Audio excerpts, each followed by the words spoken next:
اب توبہ کر لی، مسجد میں جاتا ہے، نماز ادا کرتا ہے، تو اب جو 5 وقتہ نمازی ہے تو اسے یہ نہیں چاہیے کہ اس پر طنز کرے کہ ابھی تک شراب پیتے رہے، ابھی تک جوا کھیلتے رہے اور اب مسجد میں آ رہے ہو، اب نماز پڑھنے کے لیے آ رہے ہو۔ ایسا کہنے والا اس کا انجام بڑا سخت ہوتا ہے۔ آؤ میں ایک عالم دین کی کہانی بتاتا ہوں۔ ایک عالم دین بغداد شریف میں رہا کرتے تھے، بہت بڑے عالم تھے، ان کے پاس ان کے بہت زیادہ طالب علم تھے، پڑھنے آیا کرتے تھے، ان سے علم سیکھنے آیا کرتے تھے۔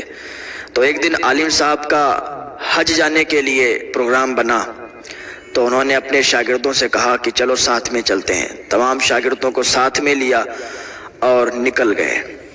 جانے کے بعد چلتے رہے، ایک گرجا گھر پڑا۔ گرمی بڑی شدید تھی، بڑی شدت کے ساتھ گرمی تھی، بہت تیزی سے دھوپ تھی، پسینے آ رہے تھے۔ تو کہا کہاں آرام کیا جائے، کوئی چھاؤں نظر نہیں آ رہی تھی، تو ایک گرجا گھر دکھ رہا تھا۔ عالم صاحب نے کہا گرجا گھر ہے، چلو اس کے سائے میں بیٹھ جاتے ہیں۔ گرجا گھر کے سائے میں بیٹھے، آرام کیا، تو وہاں پر آرام کرتے کرتے نیند آ گئی۔ تو بچے جو تھے، شاگرد تھے، وہ سو گئے اور عالم صاحب کو نیند نہیں آئی۔ عالم صاحب اٹھے اور وضو بنانے کے لیے پانی تلاش کرنے لگے۔ پانی تلاش کر رہے تھے تو پانی تو نہیں ملا۔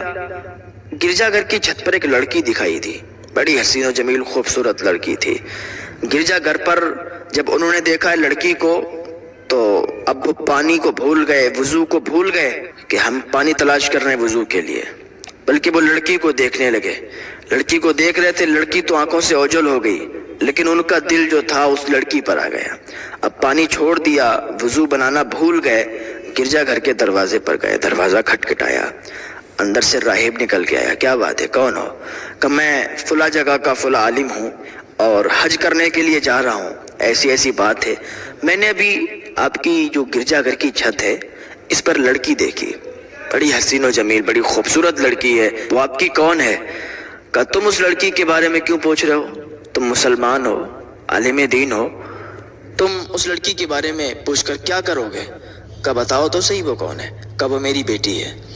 کہ اچھا، کہ بڑی حسین و جمیل ہے، آپ کیا اتنا کر سکتے ہیں کہ اس لڑکی سے آپ یہ معلوم کر لیں کہ وہ مجھ سے نکاح کر لے، مجھ سے شادی کر لے؟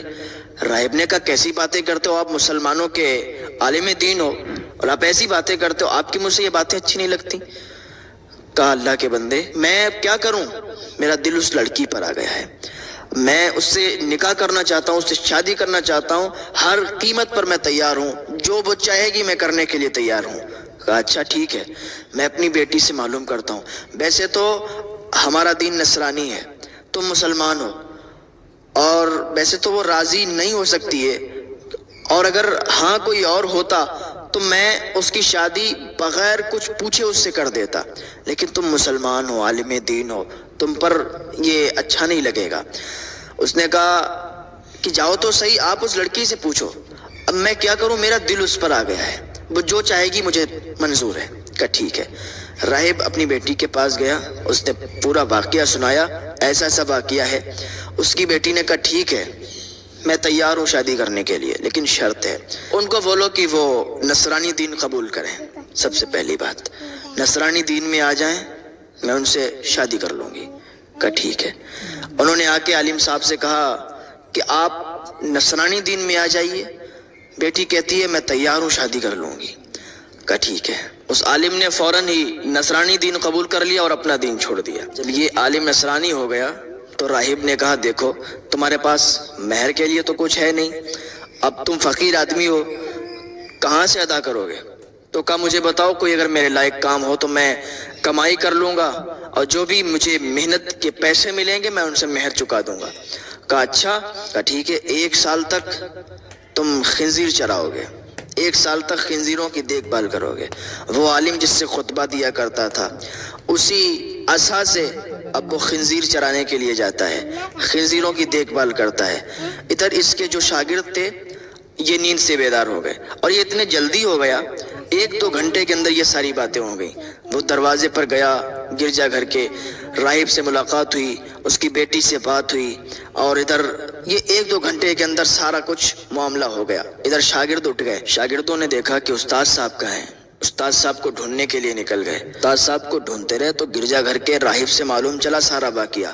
تو شاگردوں کو بہت شرمندگی ہوئی, بہت ندامت ہوئی, اور کہنے لگے یہ کیا کر دیا ہمارے استاد نے. وہ دوڑتے ہوئے گئے اس جگہ پر جہاں وہ عالم وہ اسی عصا سے جس سے خطبہ دیا کرتا تھا وہ خنزیر چلا رہا تھا.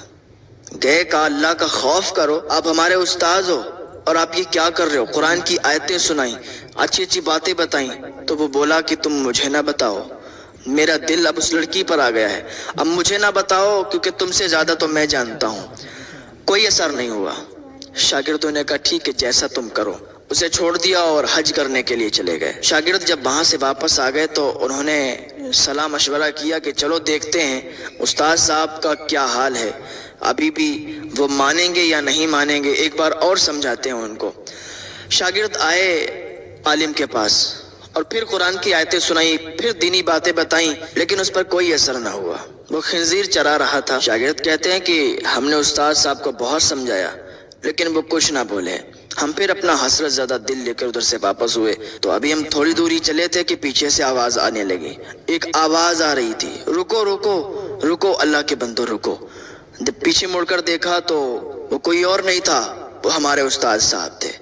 وہ آواز دے رہے تھے رکو. ہمارے قریب آئے اور کہنے لگے سنو, اللہ کے سوا کوئی معبود نہیں, اللہ کے سوا کوئی معبود نہیں, محمد صلی اللہ تعالیٰ علیہ وسلم اللہ کے رسول ہیں, میں گواہی دیتا ہوں. استاد صاحب نے کہا یہ جو سب آپ نے دیکھا ہے نا یہ سب ایک آزمائش تھی.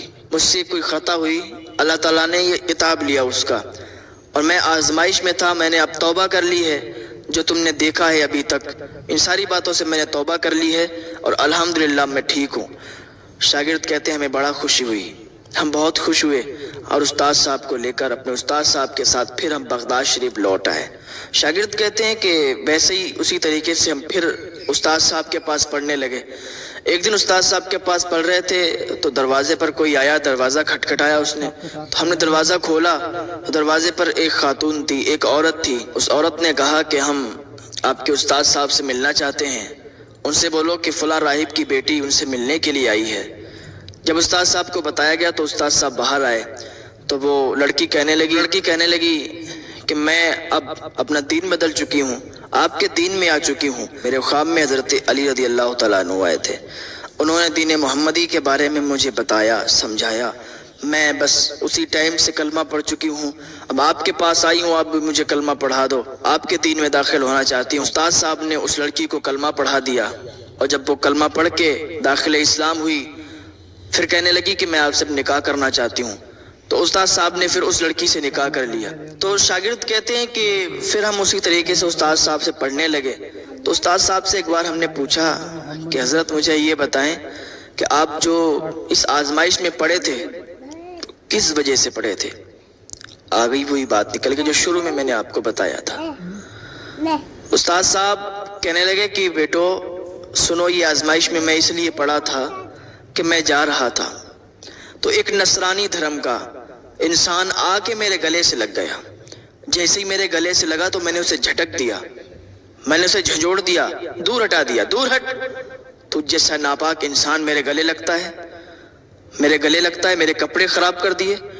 مطلب میں نے اپنی انا میں آ کے اسے بہت کچھ کہہ دیا. جب اس نے اتنا سنا تو مایوسی کے ساتھ پیچھے ہٹا اور کہا تمہیں کیا پتا کہ تم مجھ سے بہتر ہو کہ میں تم سے بہتر ہوں, اللہ سب جانتا ہے. اس کا دل ٹوٹ گیا. اس نے کہا اور جاتے وقت کہا کہ تمہیں نہیں پتا میں داخل اسلام ہو چکا ہوں, میں نے کلمہ پڑھ لیا ہے اور تم نے اس طریقے سے مجھے جھنجھوڑ کر اپنے سے الگ کیا ہے, اللہ اس کا حساب لے گا. اسی وجہ سے میں اتنی بڑی آزمائش میں پڑا. تو انسان کو کبھی گھمنڈ تکبر نہیں کرنا چاہیے. اگر ایک غریب انسان ہے اور وہ آپ سے محبت کرتا ہے, آپ سے خوش اخلاقی سے ملتا ہے, تو آپ کو یہ نہیں چاہیے کہ اس کو نظر انداز کر دو یا اس کو ڈانٹ کر بھگا دو. اگر آپ کا کوئی اسٹیٹس ہے, آپ اچھی حیثیت رکھتے ہیں, مالدار ہیں, اور آپ کے پاس اگر کوئی غریب آ کے بیٹھ جائے تو ایسا نہ کرنا کہ غریب کو ہٹا دو, اس کو ڈانٹ کے بھگا دو, کیونکہ اللہ تعالیٰ بڑا ناراض ہوتا ہے. تو اللہ کے خوف سے ڈریں. سبحان اللہ.